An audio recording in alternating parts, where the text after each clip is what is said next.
Can I greet you all? It's good to see you all here. I have introduced, so to speak, a short bio of each of David, Julie, and Tommy at the time that I also introduced Layla. So everybody watching this is well aware of who you all are, and indeed can read in the program a much longer bio in any case. So welcome to all of you, and thank you very much for participating in this panel. And I wanted to start off by giving you each up to 5 minutes in the order: David, Julie, Tommy, Layla. But just remind you that what we're trying to concentrate on this panel is the way forward and how we can get a real political will in the UK Parliament about getting a movement forward on Palestinian rights. So over to you, David. Thank you very much, Phyllis, and it's very good to be here. I just listened to Layla's presentation, which I thought was extremely good, extremely touching, and very, very personal. I haven't got the same personal connection with Palestine, self-evidently. Layla, of course, is half Palestinian. I'm 100% Welsh. Though I would say that I do have some connection in that my grandfather was a soldier with the Royal Welsh Fusiliers and served in Palestine in the First World War. So that goes back a very long way. I've had a long interest in the Middle East, not just Palestine, but also Jordan, UAE, and I chair a number of all-party groups. I also chair CABU, the Council for Arab-British Understanding, which has done a lot, I believe, of very valuable work in this connection and continues to do so. Layla is right. We in this country do have an obligation to do our very best to resolve the problem of Palestine. I think it's going to be, in all frankness, still a very long haul. The position of governments of all stripes, frankly, for some time, has been not to recognize Palestine until, as they put it, the time is right. I think it's very hard to see, on the basis of my experience as a parliamentarian, when the time is going to be absolutely right. We've got a government that, like its predecessors, is committed to what it calls a two-state solution. That means serving the interests of both Israelis and Palestinians equitably. In order to do that, you need fairness, and it seems to me quite impossible to see how Palestinians can negotiate successfully against the state of Palestine if Palestinians are not themselves recognized as a state. And like several other colleagues, I have pressed in Parliament and indeed voted in Parliament for the recognition of the state of Palestine, which I believe is the first necessary step towards achieving the two-state solution that successive governments say that we should be aiming for. The problem, of course, we have is that the institutions of statehood in Palestine are still not properly developed. I was very disappointed that the elections that should have taken place about 12 months ago didn't happen. The ostensible reason, of course, was because East Jerusalem was not to be included in that process. But I actually believe that there are other, frankly, issues that precluded the election going ahead. That, I believe, is important. It's been 15 years now since an election was held for the Palestinian Authority. And I think by any standards, any administration that doesn't have elections for 15 years has got dubious legitimacy. So I think we do need to press for elections. The further concern I've got, frankly, is that the issue of Palestine is slipping down the agenda internationally. The Abraham Accords between Israel and the UAE and Bahrain were in some respects welcome. I think that anything that builds more understanding between Middle Eastern states and Israel is commendable. But my concern is that as these Arab states focus upon normalizing relations with Israel, we see the interests of Palestine being sidelined. And that, again, is another great worry. The British government, of course, is keen on pursuing a free trade agreement with Israel. I have a suspicion that that is something that is impelling them chiefly at the moment. I think the consequence of that is that we're seeing some regrettable things happening. For example, the Jerusalem resolution, which is held periodically in the United Nations, recently referred to the Temple Mount, which is an expression that has not been used previously. So I think that those of us who are interested in pursuing equity for the Palestinian people need to be very much aware of the fact that it is slipping down the international agenda. I think the parliamentarians have a responsibility to keep putting it back up the agenda at Westminster. And that's something that I and I'm sure my colleagues on this conference call and others are determined to carry on doing. Thank you very much, David. And you actually answered one of the questions that's been tabled already, which is the one about why we should do recognition. So we'll see whether we manage to answer any more of the questions without hearing the questions. Thank you. Trying to be of service. Julie. Thank you very much, Phyllis, and it's lovely to see everyone. This little group of people, parliamentarians, we come across each other all the time on this issue.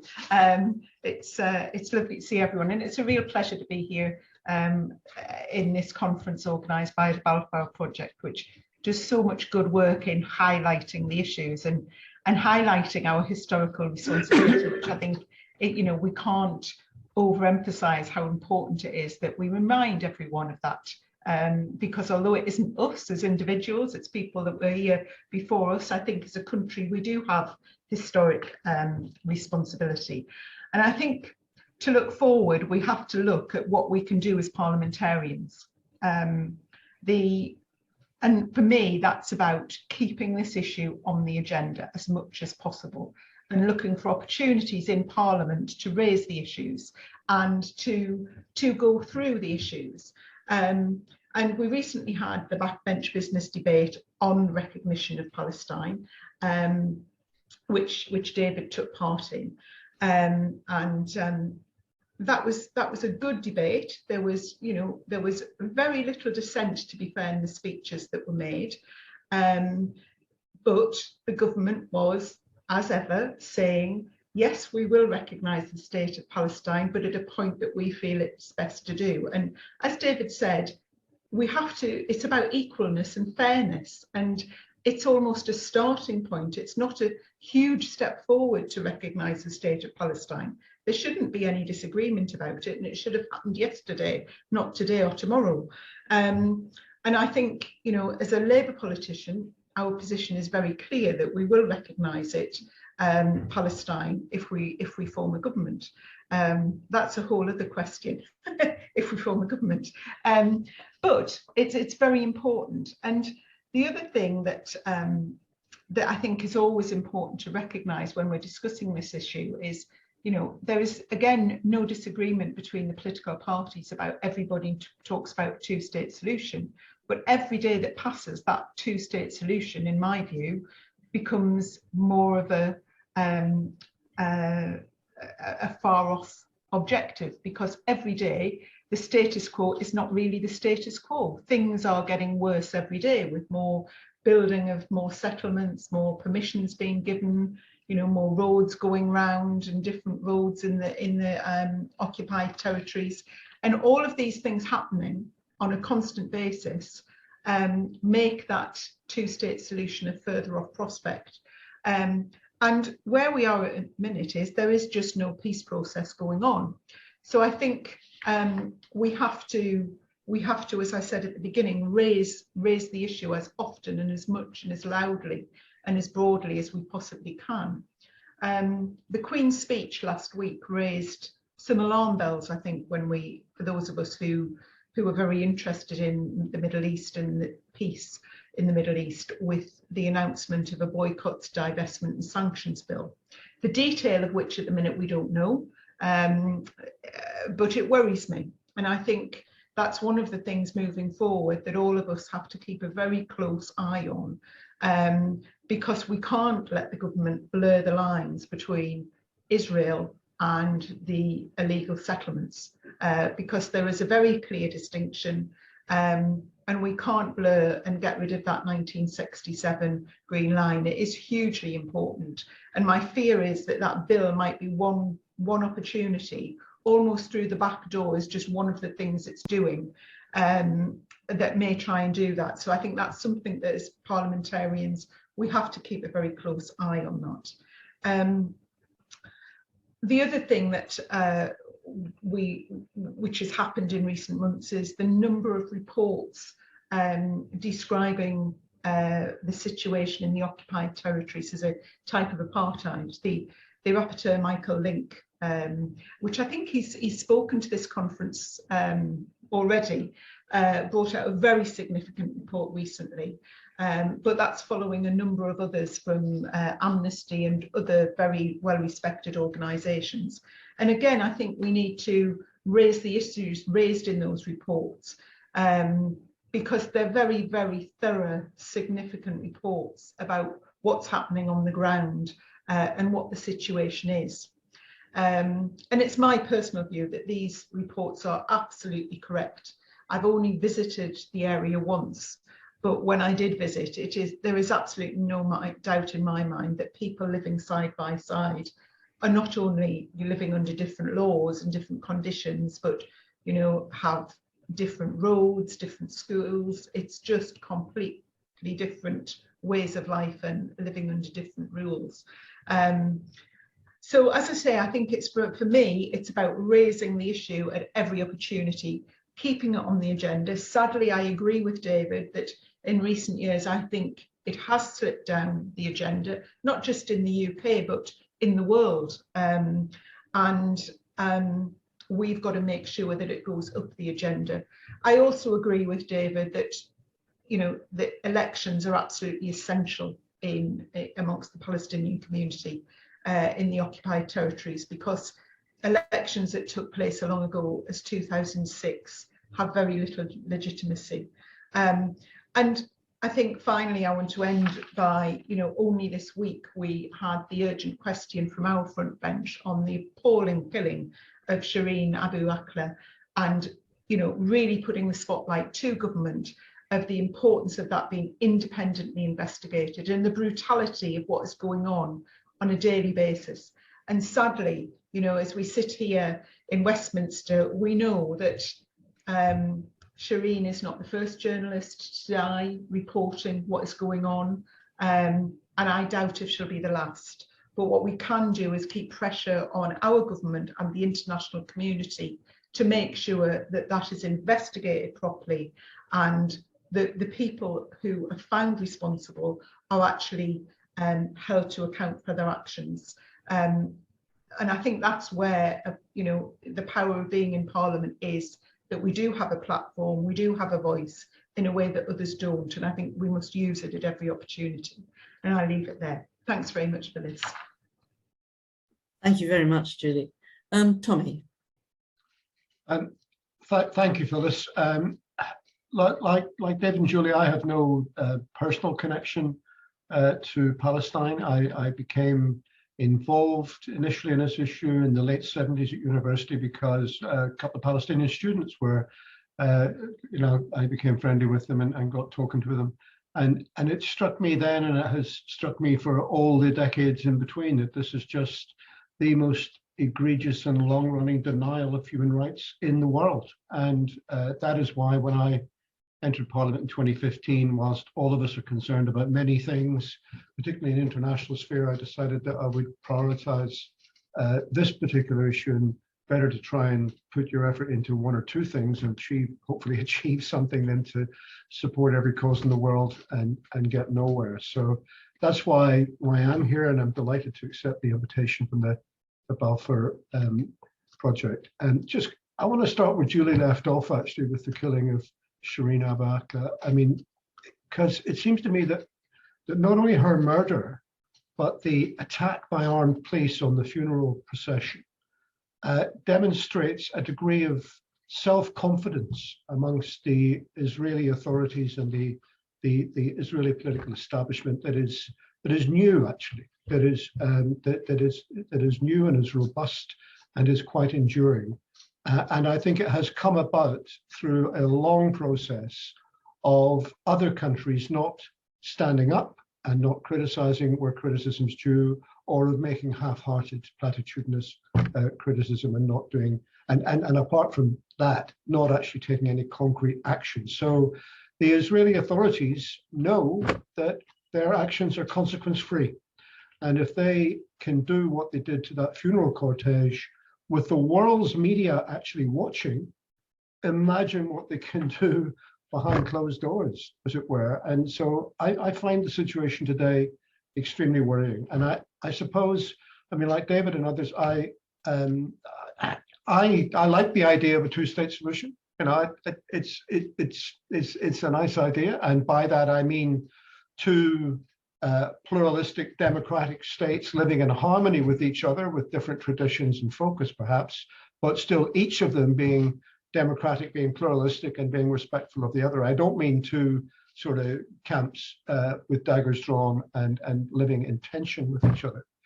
But I think you have to ask the question, well, what happens when it seems to be the policy of one of those states to actively prevent the idea coming to fruition by its policies across every aspect of policy? You know, that because every new settlement that is built makes two-state solution harder to achieve. Every new Palestinian dwelling that is demolished, every kid that is arrested, every funeral cortege that is attacked, all of these things, they just make it harder and harder to achieve, not just because the material ground is shifting, but also because the confidence of the Palestinians in that process is being eroded as well.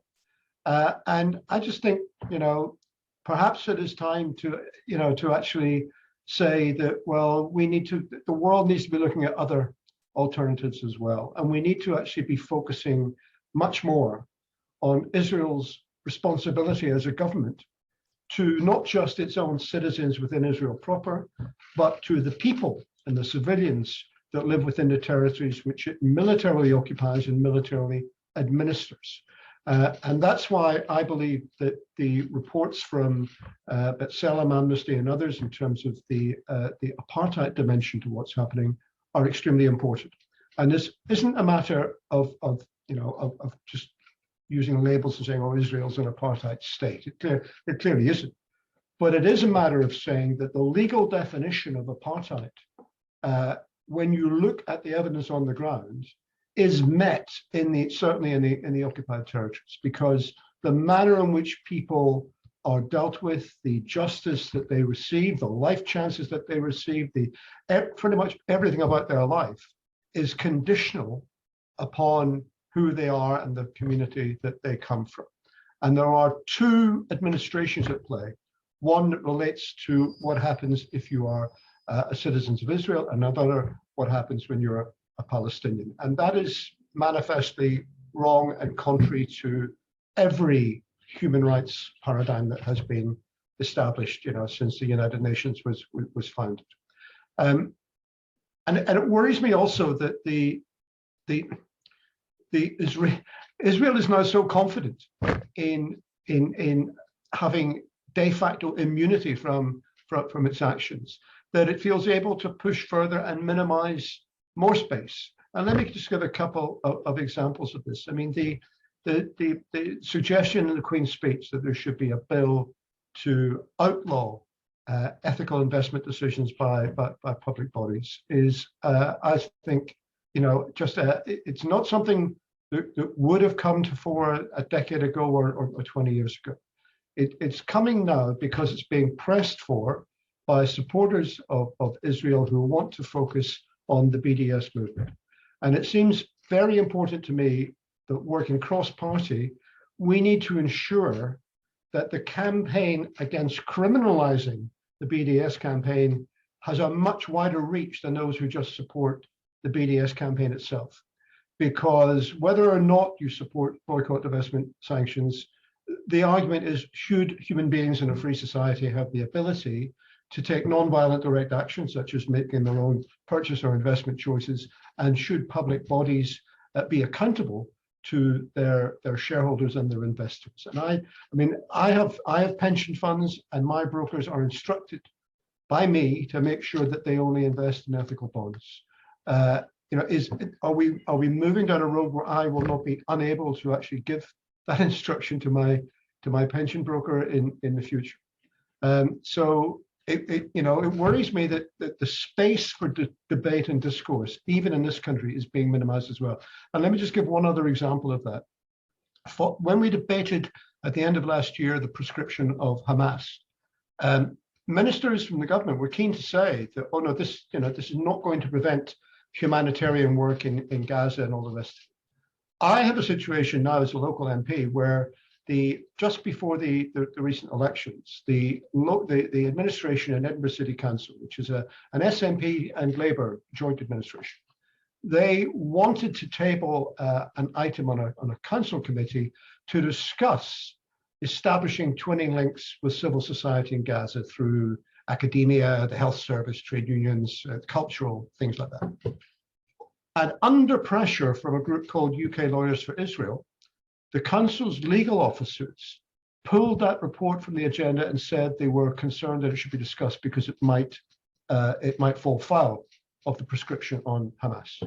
So if we can't even discuss in a local authority the idea of humanitarian links and civic links with a part of the world which surely more than any other needs our solidarity, that seems to me to be a very difficult and dire space that we're getting into. So I'll pass my 5 minutes, fellas. I suppose this is a chronicle of depression here. It would be better if we were to try and focus on what we can do about this. But I agree with others who've said we have got to try and find ways to get this up the political agenda of all parties. I mean, my party does support self-determination for the Palestinian people. It does support an immediate recognition of the state of Israel, but we are a small player. We're the third party in the Westminster Parliament. I think we need to be focusing much more in shoring up support inside the Labour Party, and crucially, I think the most important party in all this is David's. We need to have a dialogue. There are some excellent Conservatives in the backbenches on this issue, but we have lost a few good ones in recent years as well.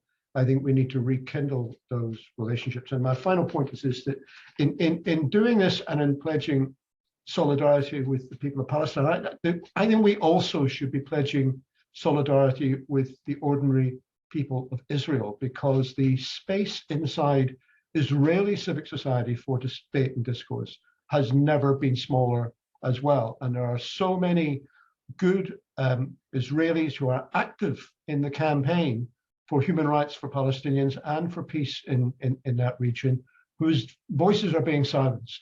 And we have a responsibility, I think, in this country to make sure that they are heard and to do what we can by providing a platform in this place to make sure that their words are heard and resonate around the world. And my final point is this, that we need to do much more to build international pressure, international governmental pressure on Israel, because at the end of the day, this is going to keep happening and it's going to get worse until the Israeli government feel that there are consequences to it and they have to call a halt. Thank you very much, Tommy. Layla, just to remind people, the Balfour Project itself only talks about the occupied territories, not about internal Israeli policy, but obviously you're free to talk about whatever you like. Layla. Thank you. I've got sort of, in a sense, the easy job of going last, and I can just sort of agree with everyone before me, but perhaps if I can add a little small thoughts in addition. So on the BDS bill, I mean, it's very clearly, you know, trying to rehash old wounds from the last election. And we're seeing this as a ploy. But I actually think it's going to fail as a bill when people realize that it's also going to stop, for example, the NHS from divesting in Xinjiang when it comes to importing things from cotton mills there. And there is a consensus across the House, including on the on the backbenches of the Conservative Party, who are supporting this BDS bill, who seem to not appreciate that actually, unless you're going to quite specifically talk about one country, which I'm pretty sure it's not going to do, you are going to have to include other parts of the world where they do have human rights abuses that you may want to catch in that. And I think I'm hopeful that that will come out in the debate and it will show it for what it is. I mean, in terms of where Liberal Democrat policy is on this now, and I'm really proud to say that at our last September conference, we passed a motion that called for, with the Liberal Democrat Friends of Israel, who were on board with this, stopping trade with the illegal settlements, which was quite a big feat, something I helped to negotiate over many, many months. I think that was a leap forward for them and was quite difficult for them to come on board with. But the point there was to make the distinction between that, which is illegal in international law, and to make that distinction between that and then BDS, which I think, you know, is a personal choice. And if you elect a council that then has that in their manifesto and they want to do that, I think that's an affront on local democracy to not allow that council to do that. But nevertheless, as party policy, we think if this government is serious about upholding international law, it does not make sense to then allow trade with illegal settlements. The argument is that they don't allow preferential trade. That is an entirely different thing. That trade is illegal in of itself and shouldn't be happening. People have asked in the chat, you know, recognition of Palestine along which lines? Well, it's sort of 67 borders with land swaps as per what can be agreed, but that's the aim. And in terms of the arms embargo, our party policy, again, with Friends of Israel and many of them supporting it, is to apply the same rules to Israel as you would any other country. And so the policy is about having a presumption of denial for arms exports to countries listed as human rights priority countries in the FCDO annual human rights report, which incidentally right now does include Israel. So de facto, it's a presumption of denial for arms exports, which I think is, again, a big step forward that we've had in the last year. And why were these steps forwards possible? Well, it's because actually, and whilst the world's media is looking, there has been this awful scenes from last year, and then more recently with Shireen Abu Akleh. I mean, I think people are becoming more attuned to what life is like on the ground in the occupied territories and also within Israel itself, and they can see with their own eyes now what it looks like in a way that I don't think they had quite engaged with before. And that can only be, in the first step, a good thing. I think if you talk to most reasonable people out there, they just want international law upheld. When they understand what's actually happening on the ground, they start to see the arguments that are made in all the reports that are calling it apartheid. They understand where those are coming from. The word apartheid itself is being, I think there's a process that we need to go through, and I think this is something that us as a group need to think about, which is how do we educate other people that that word is something that is defined in international law, has its own definitions, which itself is then backed up by evidence that's being given to us by trusted international third-party organizations. And I think when people first come across this word, they feel it, they don't fully understand that at all. In fact, the understanding of this, I think, is poor in general among parliamentarians who perhaps see this as something that they don't engage with on the everyday. Their presumption is benefit of the doubt, and they think that this is a political word. It's not a political word. It's a word that's very narrowly defined. And I think it's incumbent on us in a group like this of people who are knowledgeable and understand this, to make that case to our fellow parliamentarians slowly over time. It's going to be frustrating for people, I'm sure, who are watching, who want it to go faster.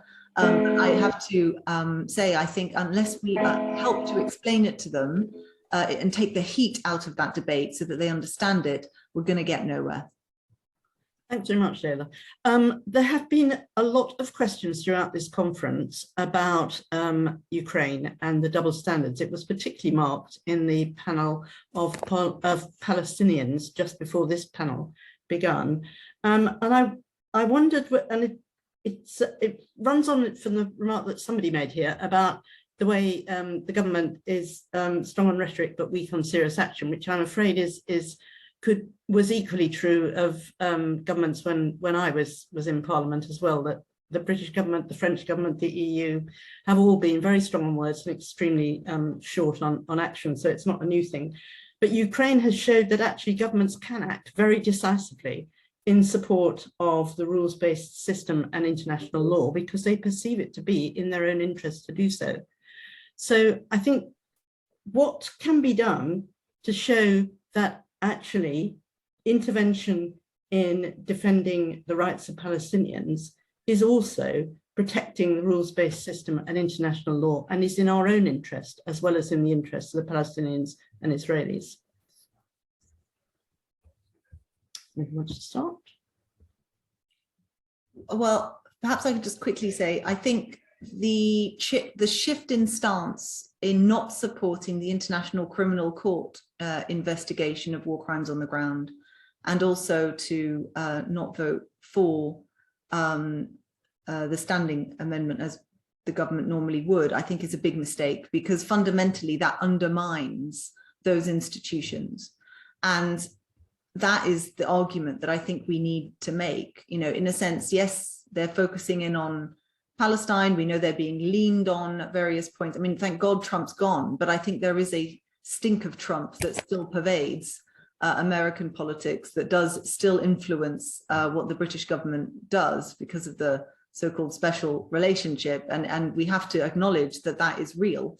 And if they sort of step away from what the US is doing and where American politics is on this, then it is risky for them. And I think that that is still there in the background as something that we have to sort of bear in mind. I don't agree with, but it is perhaps one of the things that's feeding in. So I think we should be pressing them to take the stance that they used to, full support of the ICC, full support of the UN.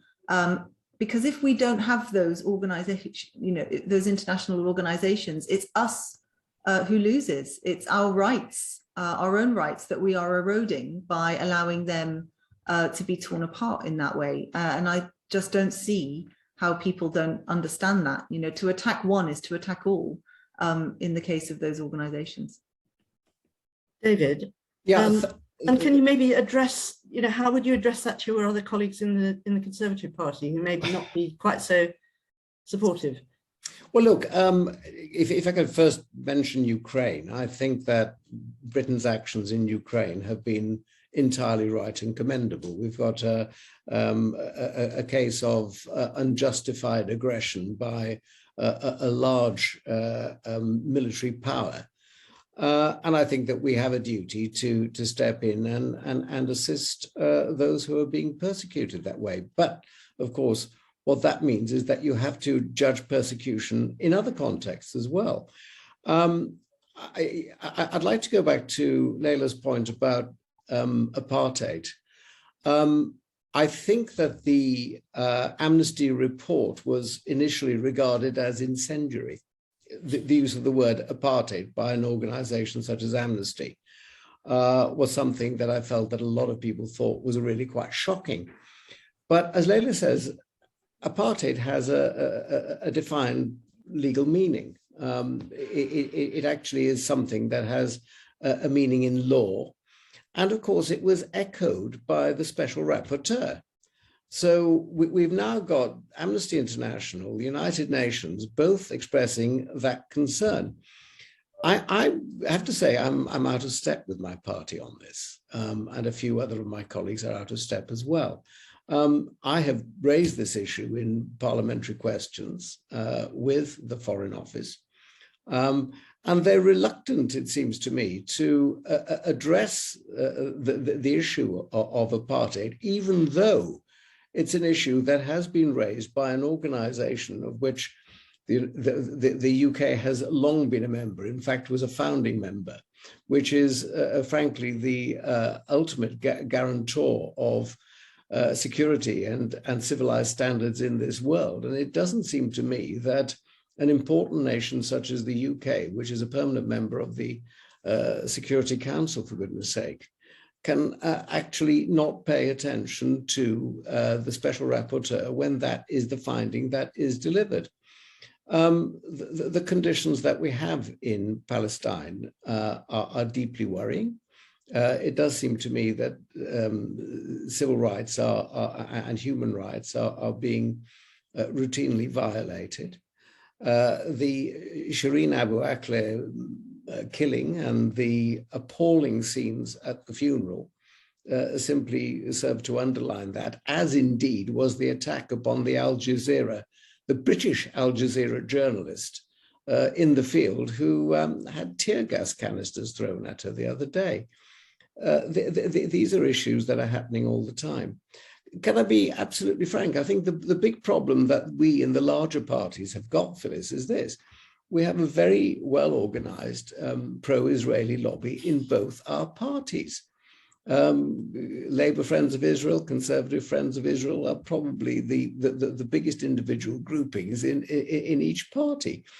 And I've been saying for some considerable time that the interests of the Arab world need to be reflected far more in the major political parties than they are at the moment. We're all aware of that, aren't we? We all know the extent to which the pro-Israel lobby has influence over the major parties. And, you know, if that's the case, if they can organize themselves, all well and good. But, you know, we who are concerned about the interests of the Palestinians should be doing something similar. I'm trying to do something in the Conservative Party at the moment, which I won't broadcast just now. But I'm hoping that there are going to be steps which will become obvious in the relatively near future. I'm trying to build up a greater recognition of the Arab, including the Palestinian cause. But we all have a duty to do this.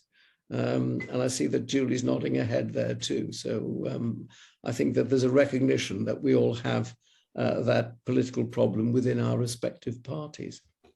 Julie. And yes, I mean, I agree with David entirely. And I think, you know, from certainly, you know, in my role as chair of Labour Friends of Palestine in the Middle East, it's not for lack of willingness, it's resource. And the Conservative Friends of Israel and the Labour Friends of Israel are incredibly well resourced with full-time staff and all of that. And it's an uphill battle. I mean, what I would say is we have a large number of Labour MPs who are members of both organisations. And I think certainly in the Labour Party that most people are broadly in the middle of this debate. They might be slightly to one side or the other, but broadly want the same things. But it's resource that is the difficulty. It's a very difficult situation.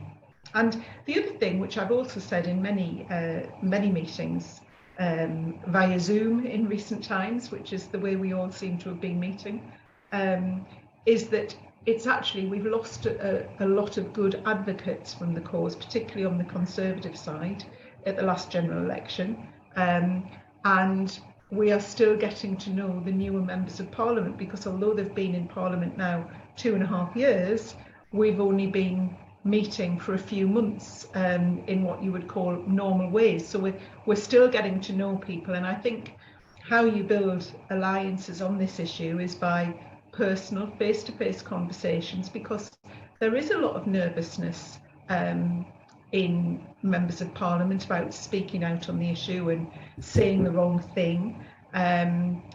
And I think, you know, those of us who are more involved in it, it's a role we can play by having those one-to-one conversations and bringing people on board to get more involved in discussing the issues. And I think that's how we move things forward in Parliament.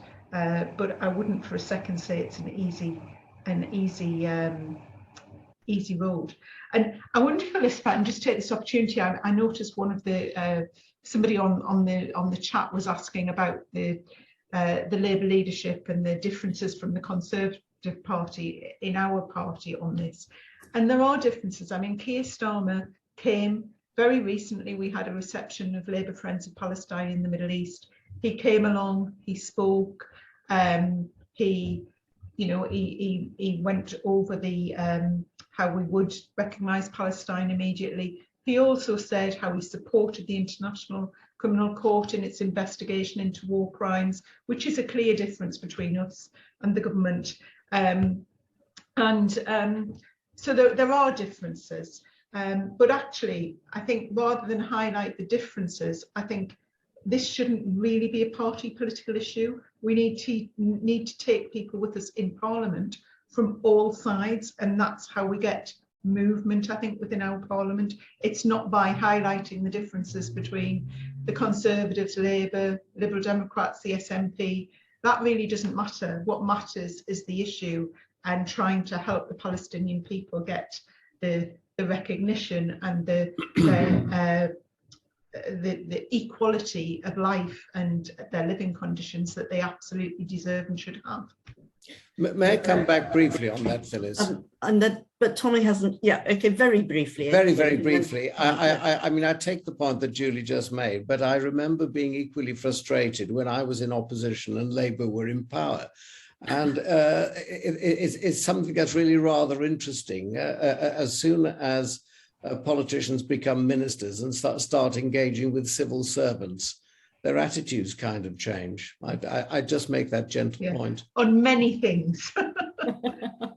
Tommy, and perhaps you can touch, I know that you're in the Westminster Parliament, but touch on the way in which Scottish public opinion seems to be massively more pro-Palestinian than British public opinion as a whole, although there is very strong support across the whole United Kingdom for Palestine, apart from Northern Ireland.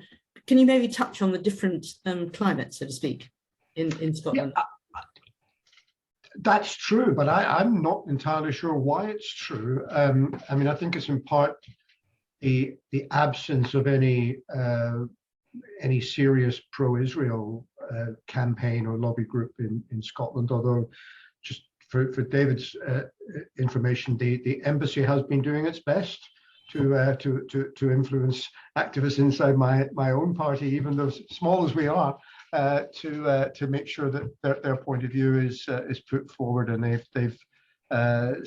spent a fair bit of money at SNP conferences, for example, to try and make sure their point of view is heard.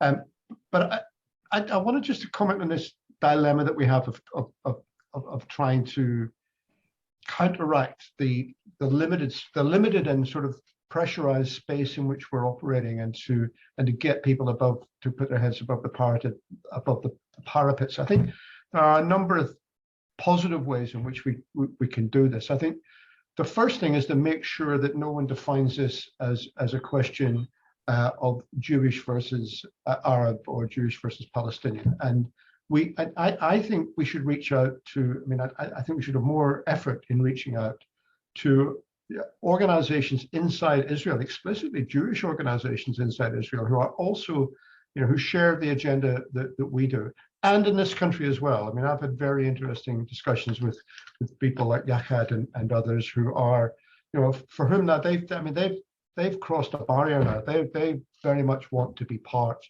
of the campaign for Palestinian human rights explicitly, and it's that's an argument that's now going within the Board of Deputies itself. So and that's a change. So I think making sure we mobilize and work with Jewish voices on this is very important as well.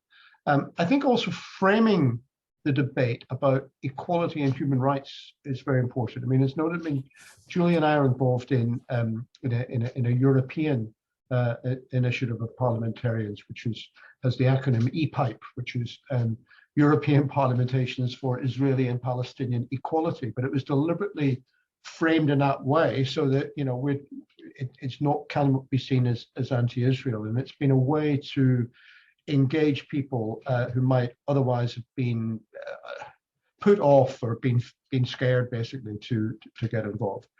And the other thing is there is no substitute. I mean, one of the problems we've had with the 2019 intake to this Parliament, of course, is that we've not been able to do anything for 2 years, including do in-country visits as well. And I mean, I know from having been on a couple of myself, I mean, I didn't need persuaded, but I have seen members of Parliament go on CABU sponsored or other sponsored trips to the OPT, and just you can see a veil being lifted from their eyes in terms of awareness and understanding. You know, and there is no substitute to understand what the occupation is like, to be standing in the streets of Hebron looking at people throwing stuff at you through grids. I mean, it's like, so so that's now coming to an end. So we can start getting people, and I think in all parties, and I include my own in this, we should be identifying the people who aren't already on side, but who are open to persuasion, who are on the cusp or whatever.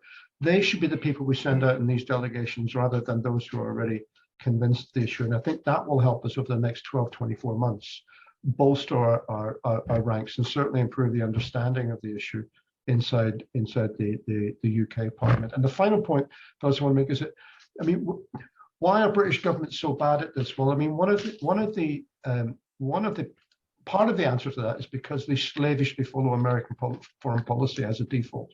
And actually, one of the hopeful signs in all of this is the way in which things are changing in Washington. And I mean, we wouldn't want to read too much into it, but a debate that was very much one-sided before has now definitely got two sides. And the pro-Palestinian voices in the Capitol are gaining in confidence every day, and are now influencing American public policy and international policy in a way which would have been unthinkable, even 10 years ago. And this, I think, is in part a reflection of the Palestinian diaspora growing up across the world and moving into positions like Layla has moved into, particularly in America.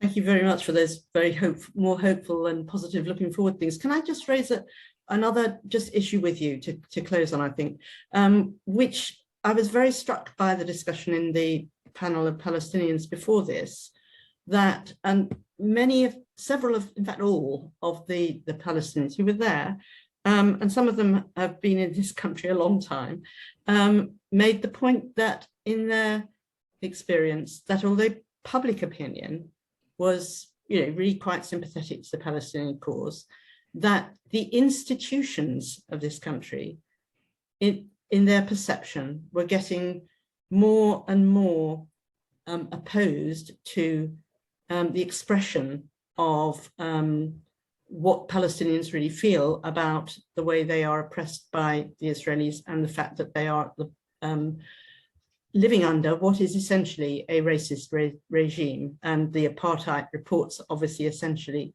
are backing that up in legalistic sense, but it's perceived by Palestinians on the ground very obviously as discrimination against them in favor of the Jews, Jewish citizens of Israel. And I wonder if if you could address maybe the issue about why the institutions of this country seem to be actually clamping down on freedom of expression in this country by Palestinians themselves, but also by their supporters, and what can be done about that. Julie. Well, I didn't hear what was said before. So I haven't heard, I'm just going off what you've said, Phyllis. But I think there is a broad push from this country, the government, and I'm not including, I don't mean David, but from the government, to try and clamp down on freedom of speech, full stop. quite frankly. If it's not what they want to hear, they are trying to make things difficult for anybody to express things. And I think the civil service have a very conservative with a small c approach to these things. And I think with some of the people in government and their views, I think that's making them bolder to be even more conservative in the views. That's not a very full answer, but I think that's where this comes from. And I do think this cautiousness and this clamping down and this BDS bill, I think, is going to be one of those things that just tries to take it the next step further. I think is where we are as a country, which worries me on a whole range of things, because it's not just this issue, it'll affect lots of other issues in our society. And I think it's a worrying change, because it hasn't been like this through successive governments, whether it's been Conservative governments, coalitions, Labour governments. It hasn't been like this historically, and I think there is a move afoot where things are changing, and from my point of view, not changing for the better. Layla? I think this is such an important point, and I really regret, I regret any kind of stoking of division in our society for the sake of it, and particularly for political reasons. I think it's so unhelpful, and the culture war and the accusations of wokery, and it's not the world I want to live in. And I'm in politics, and I was a teacher before, because I think actually there's so much more that we've got in common, and if we get it right, our institutions can bring out the best in absolutely everyone, and it's horrible, and I agree with Julie on that. And I think what's happened is Palestine has become part of that. It's become, if you care about Palestine, then you're on the sort of wokey end of the argument, and we need to just absolutely reject that characterization, because I prefer to characterize it as I'm on the pro-human rights, pro-international law side of the argument, wherever in the world that takes me. And actually, there's a lot of example of where this is absolutely on the wrong side of international law when it comes to Israel. And we've got to call out human rights abuses and indeed war crimes wherever we see them, without fear or favor, as a country that helped to build these institutions in the first place, and we should be proud about that. I've been criticized in the past for saying that you can be pro-Palestinian without being anti-Semitic. I don't really see what there is to criticize in that, but I think it was because I pointed out, and I think we've just got to be really careful with the language, is where I put that argument. There are, for example, 2 broad definitions of Zionism, depending on who you talk to. There's one version where it's the version my family talk about. The Zionists were the ones who kicked us out of Jerusalem. They were the ones who wanted that land for themselves. And so when we talk about Zionism, some people are referring to that kind of Zionism. But there is another definition of Zionism, which is used by the Jewish diaspora in this country, which is not actually anti-Palestinian. It is pro their ancestors, many of whom were persecuted themselves, who went for safety. And for them, instinctively, it is the support for those families who went there, mainly from Eastern Europe and indeed elsewhere. And they clash. And so we've just got to be so careful with our words, because when people are talking about, the Zionists, actually, you've got to be aware that different communities interpret that in different ways. And so my answer to that is I just avoid the word completely, unless I'm trying to explain why I tend to not talk about it. And instead, I talk about international law. I talk about 2 states. I talk about the right of Palestinians to exist. I talk about my own identity and how I am Palestinian. And actually all statehood and the recognition would do is recognize what is already there. It's not something to be given. It's not a carrot or a stick. It is a fact, and it just needs to be acknowledged and, come out of the fray. And I think that's hopefully where I'd like us to get to together as a country. Thanks very much. David? Thanks, Phyllis. I was smiling slightly when I heard Julie suggesting that the civil service was right-wing, because most of my most or conservative, put it that way. Most of my conservative colleagues would say that they were rabid lefties. I actually know a lot of civil servants, and I know that they come of all political persuasions. So I think that the question was about why. I really didn't mean conservative in terms of politically conservative. I meant cautious. Well, the point I was going to make, Julie, which actually I think it supports what you just said, is that actually officials, government officials, like dealing with other government officials. They're like recognizing governments. And this brings us really back to the whole thrust of what we're trying to achieve. The best way to get more respect for the Palestinian people is to recognize their statehood, to recognize that they are entitled to a state in the Middle East. And that is essentially what the Balfour Declaration was originally supposed to achieve. It was supposed to provide a home for the Jewish people without detriment to the indigenous people of the region. We can't allow Palestinians effectively to continue to be stateless indefinitely. That is quite wrong.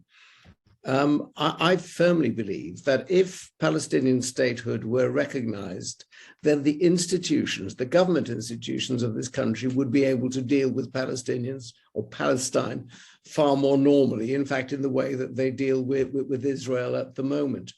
I think that Israel has an absolute right to exist, and it has a right to defend itself, and it has a right to its own institutions, but so does the Palestinian people.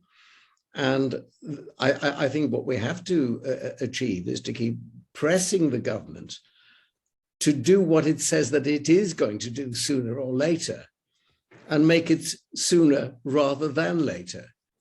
That is to recognize the statehood of Palestine.